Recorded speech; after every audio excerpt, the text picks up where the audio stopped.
welcome to the Golden Conversations. I'm your host, Antonio Pearson, and today we have a very special guest with us today. Critical Purpose President, Mr. Stephen Pickens. Mr. Pickens, how are you doing today? I'm doing good. How you doing today? Yes, sir. So, Mr. Pickens, my first question is, how did Critical Purpose come about? I know you guys were founded in 2017 by Scott Solomon and Jordan Sims, so can you just give us a little insight of how that came about? Yes, basically, the organization was founded by, like you said, Scott Solomon and Jordan Sims, and a few other founders as well. But yes, they were founded on the campus of UAPB in 2017, and then they basically told me that they wanted to be a service-oriented organization, just be involved in campus, being a student-driven, student-built organization as well. Okay. So that's basically the main thing about it. Okay. So what is the main purpose of Critical Purpose? The main purpose of Critical Purpose is mainly to build leaders, have them built stronger than they was when they started. And then we've done events like Men Walking with a Purpose. That was the event that mainly got me interested in joining Critical Purpose as well. Because, seeing all these black men in an oriented role like that, Yes, sir. that's definitely monumental. That's something that's impactful.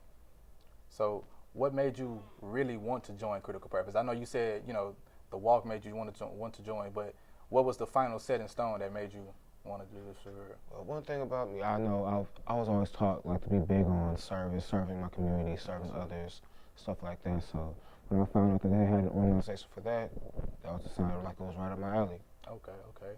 So how did you become the president of Critical Purpose? Well, I know when I became president, I became president in the 2022-2023 term. Okay. But I know basically we had nominations, and basically people were putting it in my ear that I should run for president. Yeah, and then, sure.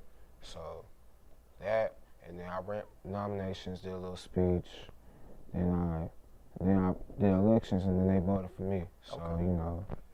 then I was nominated president. Yeah. So what was your task before you was nominated president? Was you just a regular person just dealing with, anything y'all do on campus, or, what was your task? Well, at first I started off as a member. I started off as a regular member my freshman year. Okay. Then sophomore year, I kind of got a small position on the cabinet that was like a representative position, just basically representing the organization however in many ways I can, something along the lines of that. And then the next semester, I got into the role of president. Okay. So that's basically how that went. So I know you're probably pretty busy with the president's task. So can you tell us, what all you do with that and how hard it has been for you? I could say it's been rather tedious, I might say. I know it's making sure things are on point, basically setting up meetings, constructing meetings, meeting with my cabinet as well, making sure things are well oriented all around, making sure things are on point, just conducting meetings, and then helping set up events along the lines of that. Okay. And then I'd say mainly putting things in EMS, putting things in the events, and then doing RSO packets. That's basically, you have to fill those out every year for a registered student organization, which is where we are, basically along the lines of that. So that, and then pretty much all these things, and then just working with the members as well, trying to hear what they want, trying to incorporate their needs, what they want to hear from us, anything along the lines of that. So you described events, and then you mentioned one event that you guys did earlier that brought you into, wanting to be in Critical Purpose. Can you tell the folks outside a little bit about the, different events that you guys have done? Yeah, I know that main one that was in my freshman year. We've done some community service around there. We've done giveaways with collaborating with Boys and Girls I Am Girls Empowerment. Okay. We've done that. Recently we've been volunteering at the Boys and Girls Club frequently. Okay. Then we've done one event that people usually like is the Sip and Paint, the University Sip and Paint for Valentine's Day. Okay. People like doing that. People want to paint and everything along the lines of that. Okay. So that we've done, we did a UAPB TED Talk where Mr. and Miss UAPB, they come to talk to the students just to get inspire the people. Then we also did a leadership panel where like people in leadership positions people can ask questions about what they can do to incorporate to get in these position leadership roles. Okay. So I know for a fact you guys did a Valentine's Day basket raffle. Yes. Can you talk about how that came about? Like, well, really, how all your deals come about? Do you guys sit around a table and talk about it, or do you ask them for ideas and then they just, piggyback off what you say or anything? Basically, pretty much, yeah. That's pretty much what we do. I sit around with my cabinet. Then we also ask the members what they want to hear, because we know if the members don't want it, it's more than likely you got to put it into fruition. Yeah. Just like proposing ideas, just stuff along the lines of that. Okay.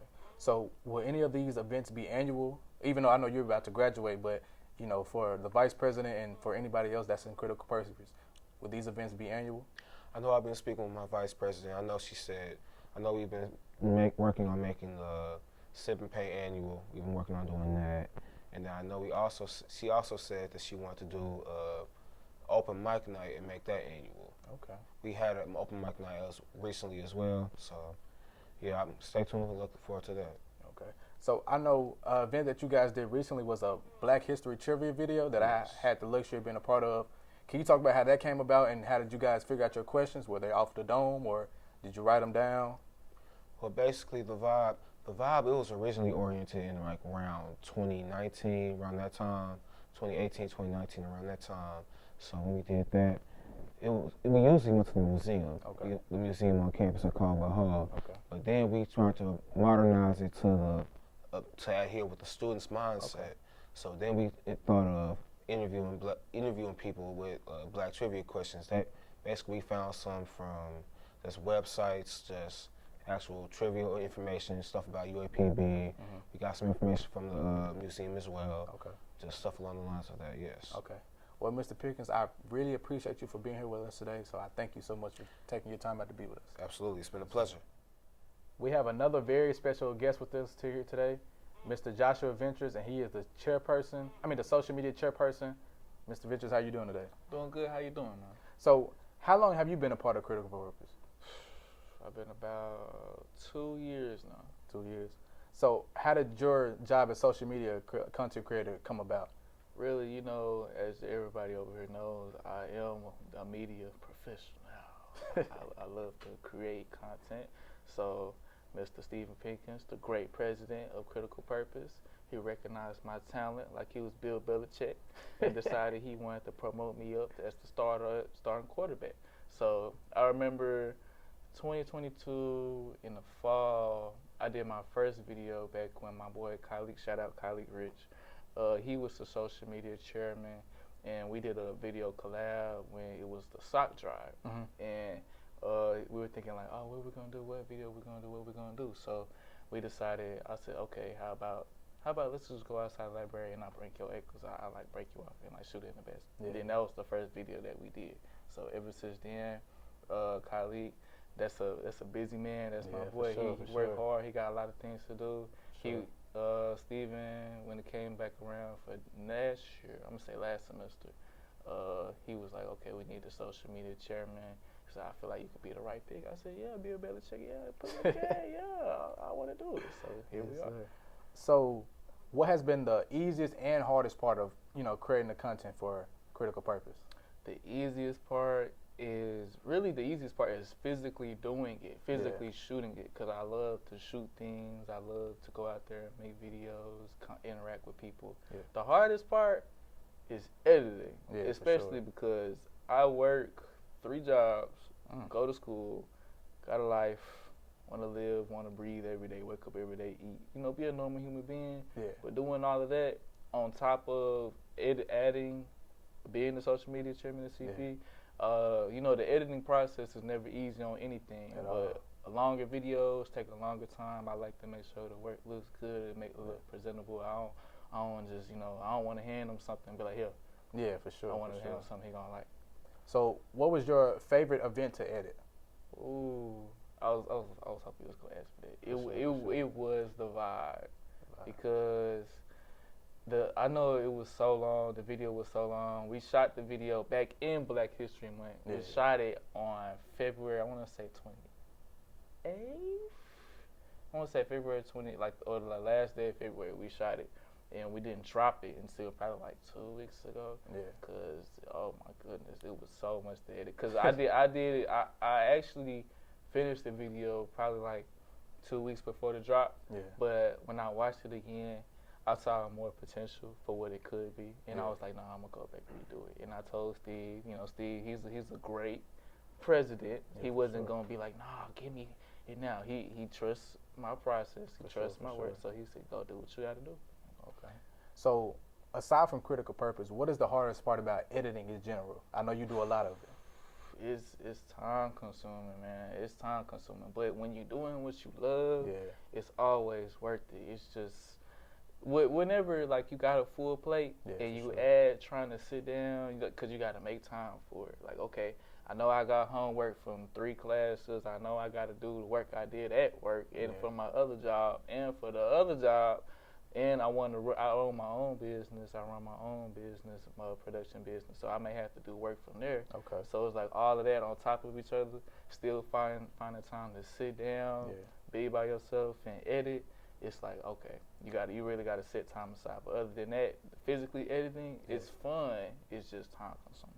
I definitely understand that. So what made you want to do all this in general? Like, what made you want to record videos, edit videos? Can you give us a little insight of that? So it started back in 2022 with my first internship. I started doing videos the semester before my first internship. Okay. Shout out to Mr. Tremel.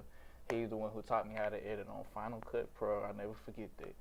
So on my internship, I was very blessed because they had a plan for me since the beginning. They saw something in me that I didn't even see in myself yet. Yeah. They told me that they said, "Hey, Josh, I'll never forget. Daylene Munez. She called me.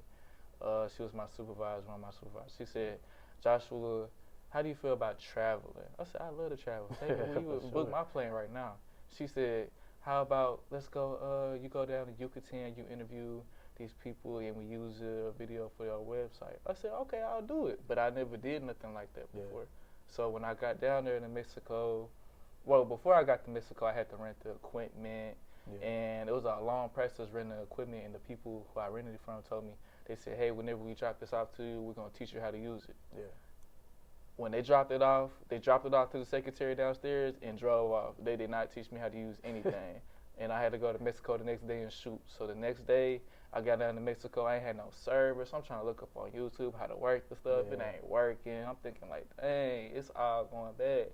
But I kept on just doing stuff, trying to see what works. And whenever I found out how to work, and I made the videos, and they was telling me like, these, the professionals, people who making hundreds of thousands of dollars, CEOs probably telling me, they're like, Joshua, this is good. Yeah. Then last year, my supervisor of my last internship, he called me in his office just out the blue.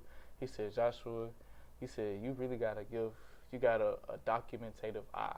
And I have never heard somebody say something like that, especially towards me, something so positive. And ever since, well, before then, it was like, okay, I could do it. But ever since that moment, I was like, I am it. I'm doing it. Yeah, for sure.